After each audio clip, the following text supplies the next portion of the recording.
CM Revanth Reddy Nagar Kurnool చేరుకున్నారు. 12,600 కోట్ల వ్యయంతో చేపట్టిన ఇందిరగిరి జల వికాస పథకాన్ని సీఎం అధికారికంగా ప్రారంభించారు.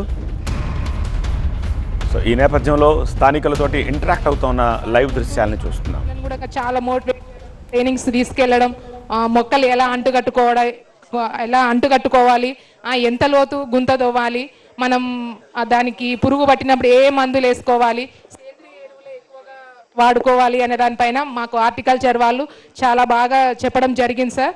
కానీ ముందుండి మా ఎమ్మెల్యే సార్ గారు, మా కలెక్టర్ సార్ గారు, మా కమిషనర్ సార్ గారు, మా పీఓ సార్ గారు లేకుంటే మేము లేదు సార్. అసలు వాళ్ళందరికీ ఇప్పుడు నువ్వు నేర్చుకున్నావు కదా, నువ్వు ఇంకా కొన్ని గూడాలలో పోయి ట్రైనింగ్ చేయడానికి సిద్ధంగా ఉన్నావా? ఎందుకంటే ఇప్పుడు నువ్వు నేర్చుకున్నావు కదా, నువ్వు నేర్చుకున్నది ఇంకా కొన్ని గూడాలలో మన రైతులకు నేర్పాలి. ఇది ఎందుకంటే మనోళ్ళకు సోలారు ఎట్లా పెట్టుకోవాలా, పండ్ల తోటలు అందరం మనము ఒకటే పంట పండించేది, ఒడ్లో పత్తి పండించేది అయింది. కానీ దీంట్లో ఒక్కసారి పంట వస్తే బాగా ఆదాయం వస్తుంది. సార్ మీకు పెట్టించిన అవకాడో కానీ, మ్యాంగో కానీ, నిమ్మ కానీ, దానిమ్మ కానీ, మంచి బత్తాయి కానీ మంచి ఆదాయం పెరిగేది.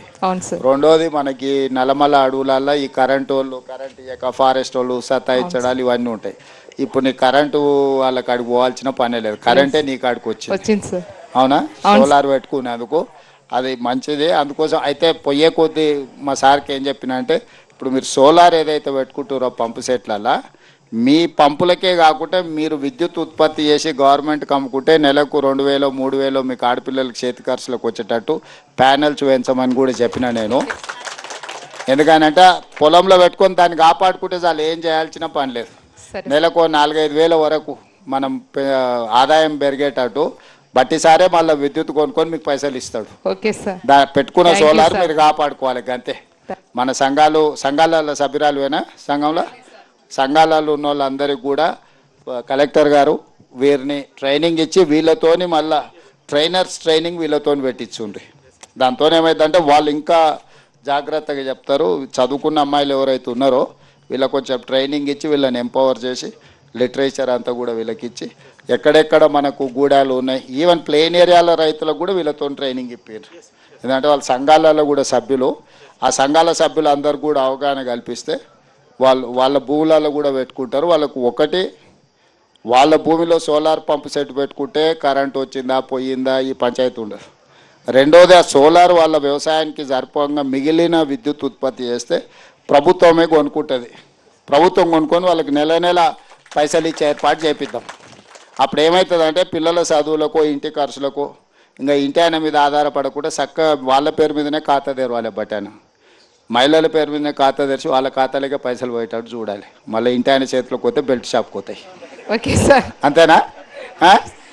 అంతేకాదు, మీకే ఖాతా తెరిపించి మీ ఖాతాలని వేసేటట్టు సోలార్ పంప్ సెట్లు పెట్టుకొని వ్యవసాయానికి బాగా. మన అచ్చంపేట నియోజకవర్గంలో నా సొంతూరు ఇన్నే తెలుసు కదా, తెలుసు సార్. అక్కడ పోయి అవునా, అదే అందుకే వచ్చినా కదా. అందుకే మన అచ్చంపేటలో డాక్టర్ గారు మొత్తం కాన్స్టిట్యున్సీలో మొత్తం వ్యవసాయ పంపు సెట్లు అన్నీ కరెంటు తీసేసి సోలార్ పంప్ సెట్లు పెట్టడానికి అన్ని ఇప్పిస్తా. ఒక్క రూపాయి కూడా మీరు పెట్టాల్సిన పని లేదు. 100% ఉచితంగా బట్టి సార్కి చెప్పి మీకు అన్ని పంపు సెట్లు ఇప్పిస్తాం. ఎన్ని నీ నియోజకవర్గంలో పంపు సెట్లు ఉన్నాయో లెక్కది. అందరికీ 5 HP 7.5 HP ఈ 2 పంపు సెట్లు ఎట్లు ఇవ్వాలనో ఇచ్చి వాళ్ళకు విద్యుత్ వాడుకోవడమే కాకుండా ఆదాయం వచ్చేటట్టు చేపిస్తా. అంటే ఆ సోలార్ ప్యానెల్స్ కాపాడుకుంటే వాళ్ళు నెలకు 4-5 వేలు 3,000 నుంచి 5,000 వరకు ఆదాయం వచ్చేటట్టు చేసినాం అనుకో, పరోక్షంగా వాళ్ళకి ఆదాయం కూడా ఉంటుంది. ఆడపిల్లలు 1 గంట సేపు అట్లా చూసుకొచ్చుకుంటే పిల్లలు స్కూల్కి పోయేటోడు కూడా 1 గంట వచ్చి ఇట్లా చూసుకొని పోయినా కూడా లెక్క తేలుతుంది. కాబట్టి మొత్తం లెక్క తీసుకొని దగ్గర ఎంతమంది ఉన్నారు కలెక్టర్ గారు, అచ్చంపేట మొత్తానికి పిఓలు ఎవరున్నారు, శరత్ ఇప్పుడు ఎన్ని ఉన్నాయో ఎలక్ట్రిసిటీ డిపార్ట్మెంట్ వాళ్ళని పిలుచుకొని కూర్చొని కలెక్టర్ గారు మీరు ఇతర అధికారులు కూర్చొని మొత్తం అచ్చంపేట నియోజకవర్గాన్ని దేశానికి ఒక మోడల్ నియోజకవర్గంగా తీర్చిదిద్దుదాం. అన్ని పంపు సెట్లు, కరెంటు పంపు సెట్లు అన్నీ తీసి, అదర్ దాన్ ఎస్టీస్ మొత్తం నియోజకవర్గం, నాట్ ఓన్లీ ఎస్టీస్.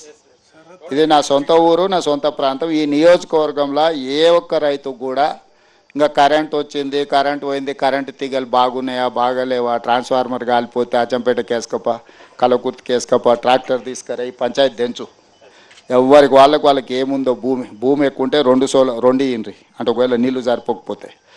సోలార్ మోటారు వాళ్ళ వ్యవసాయంతో పాటు వాళ్ళు అదనంగా సోలార్ వాళ్ళు వాడుకోగా మిగిలిన విద్యుత్ ఉంటుంది కదా, దాన్ని ప్రభుత్వానికి ఇచ్చేటట్టు, ప్రభుత్వం దానికి వాళ్ళకి పైసలు ఇచ్చేటట్టు, ఆదాయం గ్రిడ్ కనెక్ట్ చేసేటట్టు అన్న. అదే సో ఎలక్ట్రిసిటీ వాళ్ళను ఎవరు ఈడ మన ఎస్పీటీఎల్ ముషరాఫ్ ఇక్కడ అదే మీరు గవర్నమెంట్ గ్రిడ్ కనెక్ట్ చేస్తే దానికి ఏందని చేయొచ్చు. ఇప్పుడు కలెక్టర్ గారితో కూర్చొని మిగతా అధికారులతో కూర్చొని అచ్చంపేట నియోజకవర్గంలో మొత్తం ఎన్ని పంపు సెట్లు ఉన్నాయి అన్నీ లిస్ట్ అవుట్ చేయండి. అన్నిటికీ ప్రత్యామ్నాయంగా కరెంటు పంపు సెట్లు తీసేసి సోలార్ కరెంటుతో పంపు సెట్లు పెట్టాలి ఒకటి.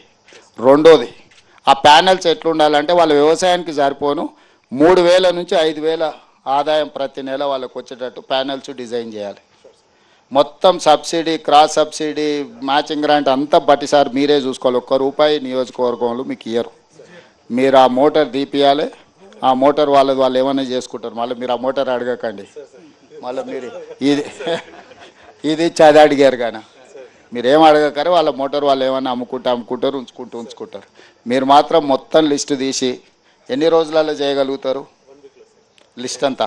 పంప్ సెట్లు ఎన్ని రోజులలో 3 నెలలు చేయగలమా? ఎంత 3 నెలలు చేయగలమా? ఇప్పుడు ఎట్లాగో బోర్లు ఆల్రెడీ ఉన్నాయి కదా, బోర్ ఉంటేనే పంప్ ఉంది, మోటార్ ఉంది వాళ్ళకు. ఇప్పుడు ఆల్రెడీ బోర్ ఉన్న కాడనే కరెంట్ మోటార్ పెట్టుకోరు వాళ్ళు, బోర్ లేని కరెంట్ మోటార్ పెట్టుకోలే కదా. ఏం షరత్ 100 రోజుల్లో అచ్చంపేట నియోజకవర్గంలో రైతులందరూ లిస్టు తయారు చేయడమే కాకుండా అన్ని కరెంటు మోటార్ల ప్లేస్లో సోలార్ పంప్ సెట్లు రావాలి. 100 రోజుల్లో మొత్తం అన్న స్పెషల్గా ఒకరిని డెప్యూట్ చేయి, ఒక అధికారిని స్పెషల్ డ్రైవ్ పెట్టు. ఇది దేశంలో ఎవరైనా అచ్చంపేటకు వచ్చి చూసిపోవాలి సోలార్ పంప్ సెట్లు రైతులు వ్యవసాయానికి ఎట్లా వాడుకుంటున్నారు.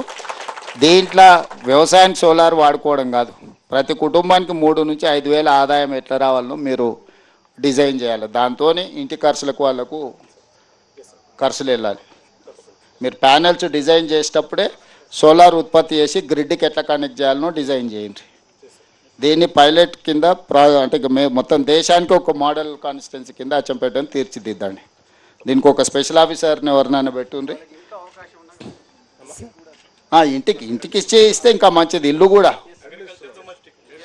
అగ్రికల్చరు, డొమెస్టిక్ వాళ్ళకి ఆదాయం కూడా రావాలి. నేను చెప్పేది ఏంటంటే వాడుకోవడానికి ఇచ్చుడు కాదు, ఆదాయం వస్తే వాళ్ళకు ఉత్సాహం వస్తుంది. నెల 3,000 నుంచి 5,000 ఆదాయం ఆడపిల్లల చేతులకు నగదు వచ్చింది అనుకో, బ్యాంకులో పడ్డాయి అనుకో, వాళ్ళకి అది కాపాడుకోవాలన్న ఆలోచన వస్తుంది. లేకపోతే ఏమవుతుంది, కరెంట్ అయినా డ్రిప్ అయినా ఉచితమే కదా, మళ్ళీ దీని నుంచి దానికి ఎందుకు మారాలని ఆలోచన చేస్తారు. మీరు వాళ్ళకి ఏదైనా ఆదాయం వచ్చేటట్టు ఉంటే ఇది తీసేసి అది పెట్టుకుంటారు. ఆఫీసర్ కలెక్టర్ గారు వాళ్ళందరితో కోఆర్డినేట్ చేసుకొని దీనికి ఇది అయిపోయే వరకు 100 రోజులకు ఒక స్పెషల్ ఆఫీసర్ని వేయన్న. దీనికి ఒక ఆఫీసర్ని ఎవరైనా కొత్త ఐఏఎస్ను వచ్చారు కదా, ఒక డెప్యూట్ చేయండి, ఒక ఐఏఎస్ని ఇక్కడనే ఉండి ఇది కంప్లీట్ చేసేటట్టు. సంతోషమా మీకు అందరికీ? అన్ని సంఘాల అలవేలమ్మను దీంట్లో చదువుకున్న వాళ్ళు ఎవరున్నా వీళ్ళను ట్రైనర్స్ కోసం ట్రైనింగ్ చేయడానికి వాడు. ఎక్కడెక్కడ పోయి సంఘాలను గ్రూపులు పెట్టి సార్ ఏం చెప్పిండు, కింద ఏం చెప్పాలో వీళ్ళకి మంచిగా ట్రైనింగ్ ఇచ్చి ఈ ట్రైనర్స్ని కొంతమందిని చేసి వీళ్ళను మొత్తం అచ్చంపేటలో వివిధ ప్రాంతాలలో పోయి మీటింగులు పెట్టి, సంఘాల మీటింగులు పెట్టి అన్ని మండలాలలో అన్ని సంఘాలలో గ్రూపులు అందరి దగ్గరకు పోయి వీళ్ళు మంచిగా ఎక్స్ప్లెయిన్ చేసేటట్టు లిటరేచరు గూడాలలో పాంప్లెంట్ ఇచ్చి ఎక్స్ప్లెయిన్ చేసి అందరిని మోటివేట్ చేసి తీసుకురావడానికి. ఆమెకి ఏమన్నా ఇన్సెంటివ్ ఇవ్వండి, మీరు ఫ్రీగా తిప్పుకొని ఇచ్చేయకండి. ఏమంటున్నా అన్న, ఏదన్నా ఆనరోరియం